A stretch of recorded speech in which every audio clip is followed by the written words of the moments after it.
Greetings comrades, Red Gaming here. This is 7 Deadly Sins Grand Cross First Impressions. I've been playing this game for about 24 hours. Yeah, this is a really good game. It can get you addicted pretty much, and I'll tell you what's good and bad about it from my own experience as a free-to-play player who play, well, I wouldn't say casually, but who plays a lot. I should start with the fact that this game has so much different content that you can do that it's almost impossible to fit everything into one video that will be shorter than an hour, because you can do so much. But first things first, subscribe to the channel, hit the bell button and like the video.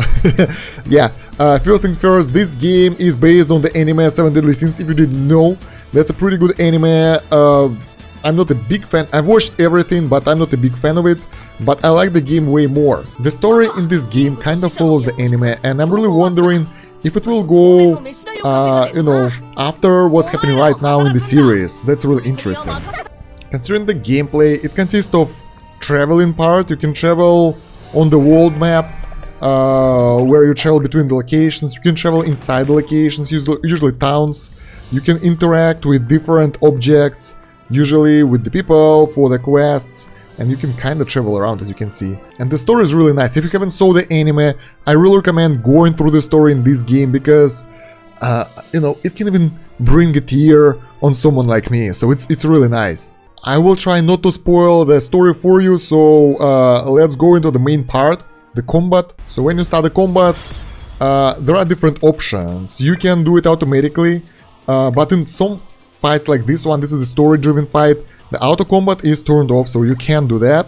And yeah, the combat system is really interesting. You're selecting one of those skills that's down here of your characters, and yeah, you're making combinations of those in order to kill the enemy. The drawback, though, that you are given so many strong characters in the very beginning that even after like chapter 20, I still feel bored, because no enemy is hard for me. They're all being one-shotted other than event ones. So let's give it a try. Let's use this skill, then this skill, and then let's say this skill, and let's see how this king guy will survive that. Yeah, as you can see, this is supposed to be a boss fight, but he is going down pretty fast. And yeah, don't mind the quality drops in the video right now, because it's streamed from my iPad using Wi-Fi. I don't have the capture card, and somewhy it doesn't want to run on my BlueStacks, although other people do it properly. I don't know what's the problem, so I'm sorry for the not really high quality, because the game itself looks pretty dope. Here we go, the enemy's using his ultimate. Yeah, boy. I think you saw that before, right? Damn. Yeah, FPS somewhere on the PC is way lower than on the iPad. I'm sorry for that. Well, actually, this guy can kick my ass a little bit. This is the first time I actually encountered some issues, but he won't be able to overcome me anyway. Yeah, just look at the visuals. They are really good, guys. Yeah, it feels nice. You have a bunch of achievements and quests that give you diamonds that have been used for the summoning.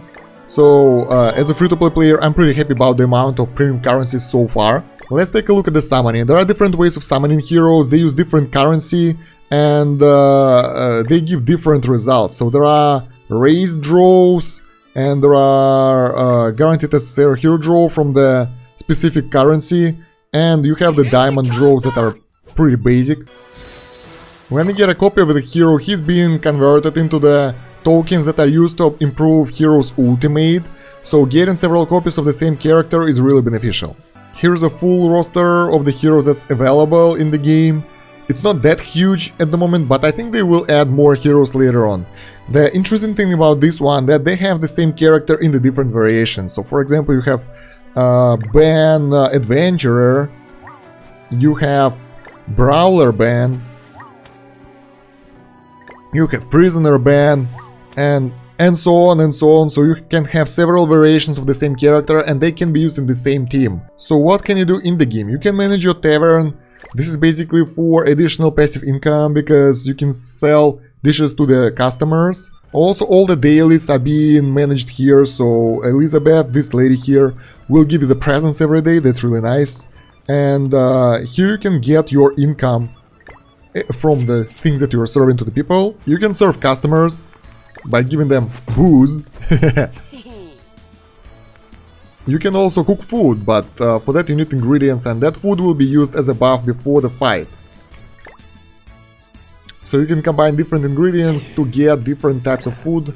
Other than the normal campaign, you have a lot of events. There is a growth event that will basically give you upgrade materials, enchant tokens that will level up your heroes. There are different events that give you different rewards. And like this is day 1 events and there are so many of them, so you will always have something to do. Improving an ultimate is one of the ways of leveling the character, making him stronger. That's basically, well, improving his ultimate. Other than upgrading the ultimate, you can enchant the character. That is basically leveling him up using the resources you found during the playthrough. Then you can evolve him. That is making him higher rarity. For that you need special evolve tokens and the books. And that's improving the max level of the character as well. Then you can awaken the hero. That is giving the hero additional stats. For example, this one giving a bit of HP, crit resistance and recovery rate. And of course you can use equipment to gear up your character and make them stronger. There is always an option to make auto equip. So if you don't know what to equip, the game will do it for you. And then you have the closet that includes different outfits. And those actually add you additional stats. And you can have up to 5 outfits that give you stats, and others are just, you know, looking good. So you can select the one that you want. They have so many of those. I'm surprised. You can...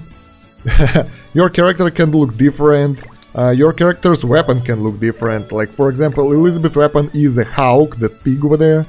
And you can have different cosmetics, like hats and horns and stuff. If you don't know what exactly do you want to do right now, you can always click battle, and that will open you the list of the available combats for you, so you can go for whatever you want. Some things are level locked for me yet, so it's boss battle, PvP, training dungeon, and I think this is something like there is a scheduled update. We don't even know what it is. It seems like a not just boss battle but world boss. I'm not sure about that. Don't quote me on that, guys. Consider the towns and villages. They are not just towns. They have different levels of friendship with you. At level 1 we have materials shop that are being used for cooking. At level 2 you get equipment shop where you can actually buy equipment. At level 3 there is a pop-up shop which sells something. At level 4 village donation unlocked, so basically the village actually gives you extra income. At level 5 that much raid bonus. I don't really know what it is, guys, I haven't been that far yet. But yeah, they can also give you buffs. And yeah, the game mechanics in this one is really interesting. You have so many different options and things you can do, and I'm pretty sure like it will take a while to figure out what you have to do to progress properly. So for example, this lady sells different ingredients. We'll just buy some of those strawberries. I don't know why. Maybe we'll make a strawberry cake back in the tavern, because why not? I think they will worth quite a lot. And of course you can't make strawberry cake without sugar and maybe some extra honey, who knows. Yeah, I'm just wasting money right now, right. As you can see, you are doing quests like in a real game. You are traveling around the town, getting materials and hoping that they will help you with your quest. Well, actually it's kinda easy. You just gotta go to the different locations and get the resource that you want. Also, you can find different random materials in the town by breaking the barrels. Let's try to find one. Yeah, there is one right here. There is a crate right here that you can break, and you might find something or you might find nothing. Once I found diamond in one of those, so it's pretty nice to break them when you can. If we will talk about the amount of energy that is required for the progress, as long as you'll follow the main quest line, you won't run out of energy. So basically, when I was playing yesterday, I played the whole day, and only when I started doing side tracking, I ran out of energy because I was doing stuff that didn't got me XP and I didn't level up. So when you level up, you will recover all your energy, and there is also a, I think, 20 energy daily boost or something like that. So in this game you can, you know, run out of energy, but at the same time they are kind of generous in terms of giving the energy to you as well. So let's cook something.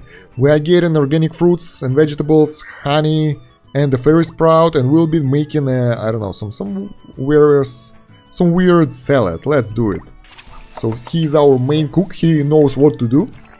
And there we go. We are getting the honey salad. There we go. So yeah, you can also borrow a hero from your friends to help you in the combat. But if you'll get their hero, you will have to replace one of yours and someone won't get enough XP. So, you know, it's better to deal with your heroes if you can. If it's not that hard for you right now. Considering the auto combat, I wouldn't say it's really efficient, because when I see how the computer picks the skills, I'm pretty sure I can do it better. But it saves time, and at early stages of the game, when you can one-shot everyone, there is no need to do it manually. So you can just rely on the auto combat, get times 2 speed, and be off with it, and that will be good enough. So for the first several days, expect more of a story telling than actual combat and strategy, because the only strategic fight I had so far was event fight that is like higher level than my heroes, and it wasn't recommended, but I'm really stubborn, so I decided to do it, and I actually barely passed it, so I lost most of my units. So as you can see, total CC of our units is 33k and enemy CC is 11.5, and this is the story stage. And yeah, I mean, I don't know when we will reach the stage, the point where we have to actually you know, pay attention to the fight, because right now, even if you're blind and you have one finger and you don't know what you're doing, you can just randomly click somewhere and you will win, because yeah, this is way too easy. I don't really like that, because I prefer games to be challenging from the very beginning, maybe after first 10-15 minutes after the tutorial. But over here, you know, it's not like that. Maybe at some point we'll reach that, I'm not sure about that. I hope it will happen. I hope this game won't be a, you know, cakewalk, walk on the beach and something like that. I hope it will be challenging at some point, and I can't wait for that to happen. And also I hope it will start working my BlueStacks, because it's kinda horrible to play it like that. I mean, it's really comfortable to play it on the iPad for me, but for you, the quality of the footage isn't that great. But even though it has its drawbacks, I strongly recommend guys trying this game out. It's really fun, and I guess, I'm pretty sure that you will like it, guys. All the links for the downloads will be in the description of the video, and I think in the comments as well. I'm not sure about that. And yeah, you really want to test it out, and let me know if it works for you on the BlueStacks, because it doesn't work for me. I don't know why, it just crashed after the tutorial. Oh, by the way, considering the tutorial, it's really cool. When you start the game and it says you have to download about 2 GB of data, I was like, oh, it will take a while. But during that time, you get in the story introduction, you get in the intro, and after that you get in the tutorial, which is pretty cool. So I was really surprised how well it was done. And so yeah, guys, I really hope that you enjoyed this first impression. I really enjoyed playing this game so far, and I hope you guys will enjoy playing it as well. Let me know in the comments what do you think about this first impression with this low quality staggering graphics that is lagging all the time because my iPad can't handle the heat, or my Wi-Fi, I don't know what's the problem. And yeah, don't forget to leave a like and subscribe to the channel if you haven't yet. Hit that bell button, make sure that it's on, and follow me on social media like Instagram and Twitter. Join me on Twitch, because I was actually streaming this game yesterday, and join the Discord if you haven't yet for our fantastic community. That's about it for now. Save it out. See ya, comrades. Bye.